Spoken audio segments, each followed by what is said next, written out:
All right, we're here at the Hard Rock, 3 o'clock, straight up. We got a lot to get to. Girardi will join us at 4 live. You'll hear from Francona and Girardi.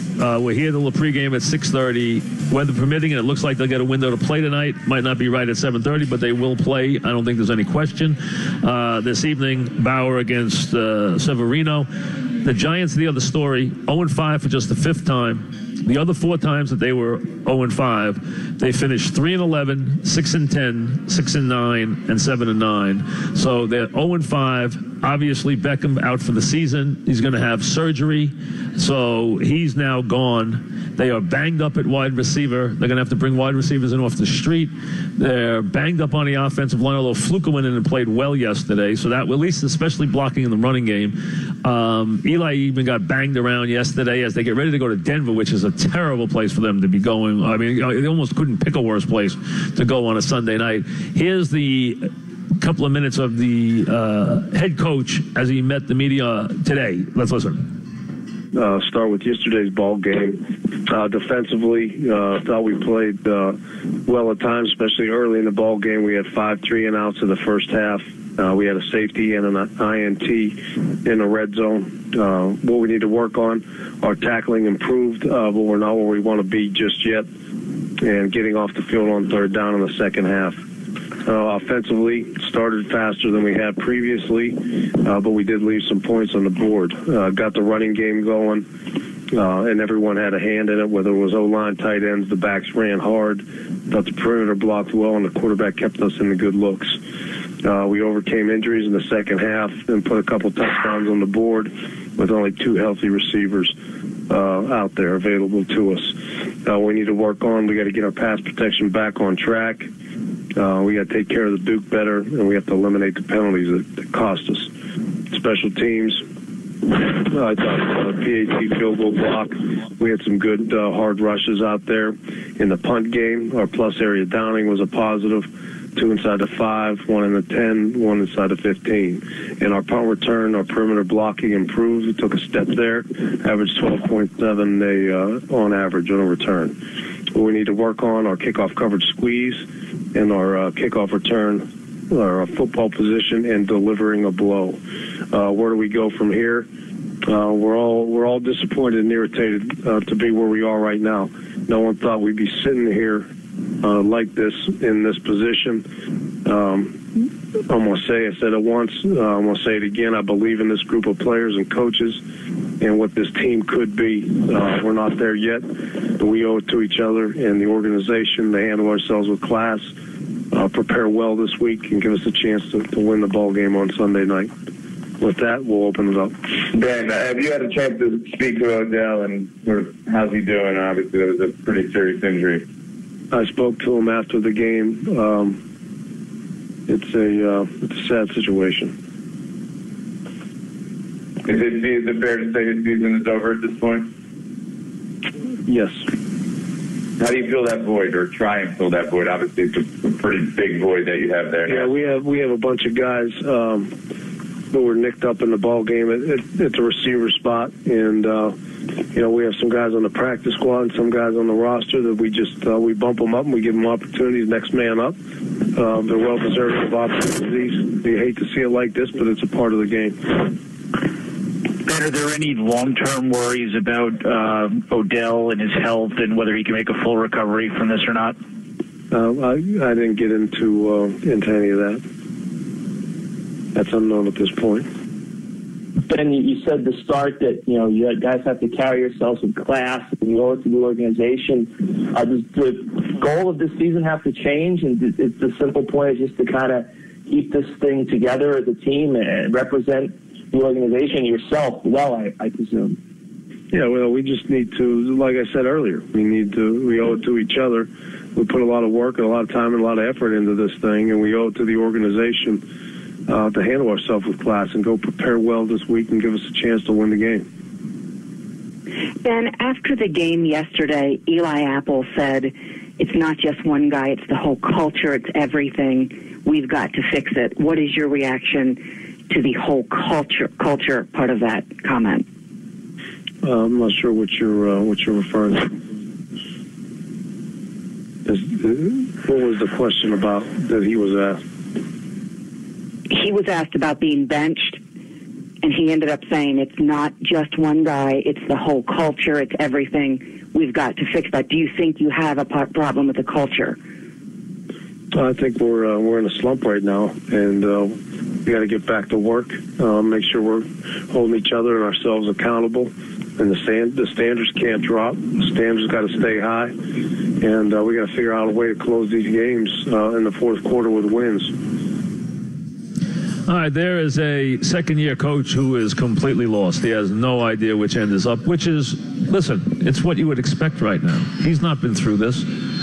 The first time you go through something, first of all, you hope you never go through something like this, but the first time you do go through this is a team that had lofty expectations. Now, listen, who cares what somebody's prediction was for whether they were going to be a playoff team, a Super Bowl team? No, it makes no difference. The bottom line is they thought they were a good team. They thought they were a playoff team. They were coming off a playoff year. They won 11 games last year. They thought they could be at least that good this year or better. They did miscount. They did really do a bad job in what they thought they had on the offensive line. Other than that, they clearly had a team that could win, that could be a very competitive team. The offense was going to have to be better. The defense was good this last year. The problem is the defense was good last year. The defense is abominable this year. That's number one. The defense is awful now. I mean, it isn't even, right now it's not even fair. Last year it was top of the league. Now it's abysmal. It doesn't stop the run. It doesn't do anything. It doesn't set an edge. It doesn't stop the run. It doesn't make big plays. It doesn't do anything. Eli Apple deserved to get benched weeks ago. He's been terrible. And he, I guess, volunteered to play wide receiver. Why not take a shot at that? He can't play in the defensive secondary. He might as well try playing on the other side because he's been terrible as a player. The team continues to make mistakes. Whether it's not getting the playoff on a two-point conversion. I mean, there's so many mistakes. Listen, they're little things, but every little thing adds up. And they played another 0-4 team yesterday, and the 0-4 team came back and beat them. All right, listen, there was a reason to be demoralized. They were losing players right and left. The last drive you cannot get on them for. They were playing with personnel that doesn't know how to play in the 2-minute. They were playing with guys who never played wide receiver before. I understand that part. No one's going to make a big deal about that. But that's not where they lost the game. They lost the game long before that. So, and they again broke down on defense, which they continue to do and have done throughout all but the first couple of games. When the offense started getting going and scoring some points, since then the defense has broken down every time it's had a chance to break down. Now, they lost Harris for the season. They lost Beckham for the season.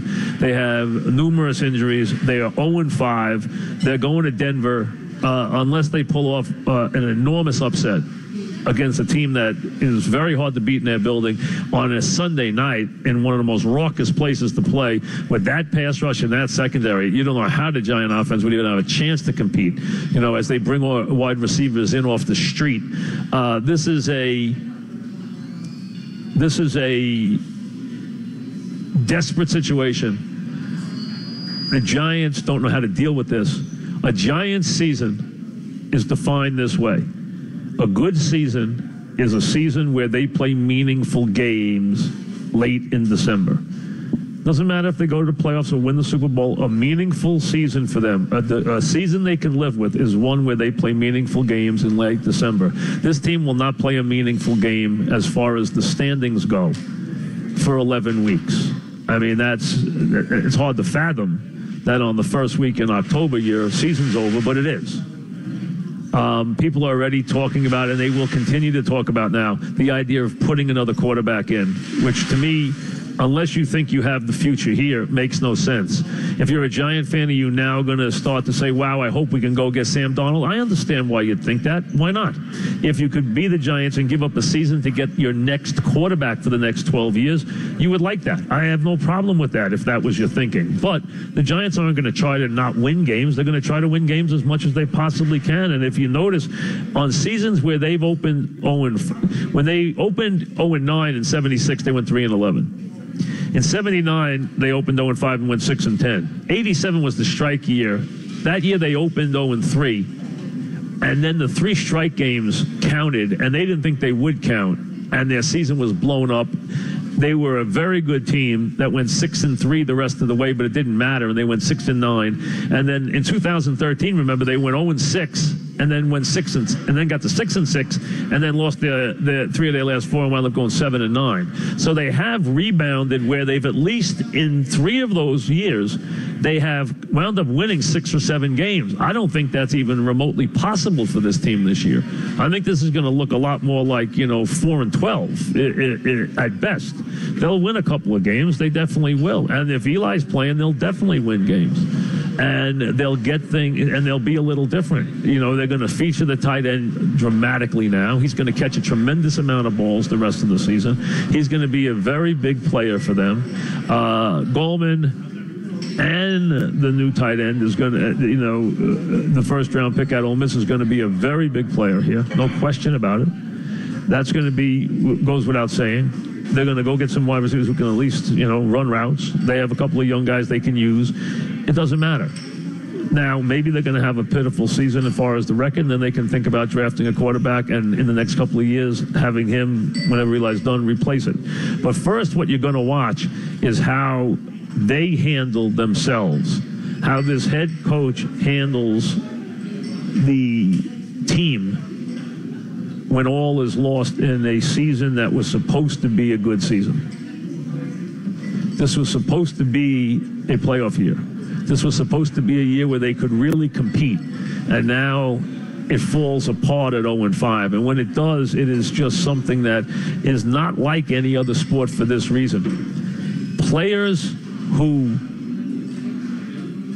have futures elsewhere. And remember, a lot of players leave year to year in the NFL.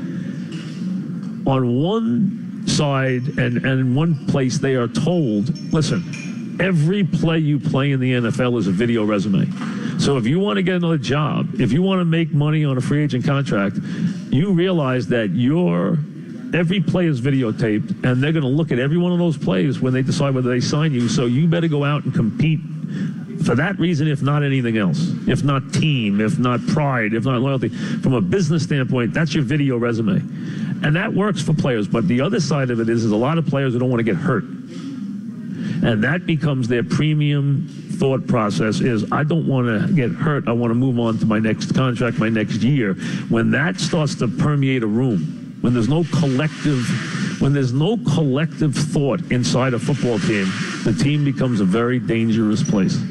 And it becomes a very, very ineffective place. And that's what happens with football teams that have bad seasons, especially teams that had expectations and that might have some veteran players and have bad seasons. It gets even worse. And those rooms can fester dramatically. And that's why you'll hear a lot of rumblings, as soon as it gets to week 10, we need to see another quarterback and all this other nonsense. Hey, they're going to try and win as many. First of all, when you have 11 left, you're going to try and win 11. You're not going to think about changes until you've lost your 8th game. The 8th game, for all intents and purposes, in the NFL, the 8th game finishes any dreams you have. But until the column reads 8 on the right side, you do not make radical changes. After it reads 8, you can do whatever you want because you're not going, mathematically not going. Right now, they could win 11 games in a row. You have to think that way because that's the way sports works.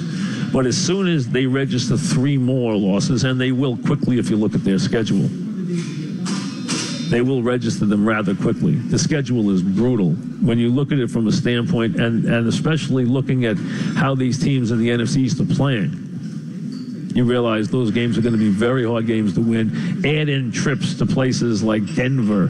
Add in the fact that you have, good teams coming into the building on numerous occasions, and the only soft team on the schedule might be Julio's team, the Niners, who are looking to get their own quarterback. It's going to be a very, very long season, and it's going to change because right now, with Beckham on the shelf and not playing, who is with Eli now here, but with a nondescript group, who is the guy, the person that you're looking to develop or looking to feature or looking to take you into the future on the Giants? Where is he? You don't have a great player that, pass rusher who you think Vernon's a good player. JPP's a solid player. At times better than that, but not, they're not players who are going to set sack records. Yes, you have a very solid player in Collins who has not had a very good season so far after having a great season last year. But right now, where is that feature guy with no Beckham that you're going to build this thing around? There really isn't a guy. So it's going to be very interesting to see exactly what the Giant tact becomes. I mean, there'll come a point where they just play spoiler and where they play for pride against the Cowboys or the Eagles or the Redskins. But this is going to be a very, as the coach said, the coach was talking of Beckham when he talked about it being a very sad situation. He could have been talking about the whole team because it couldn't be a sadder situation.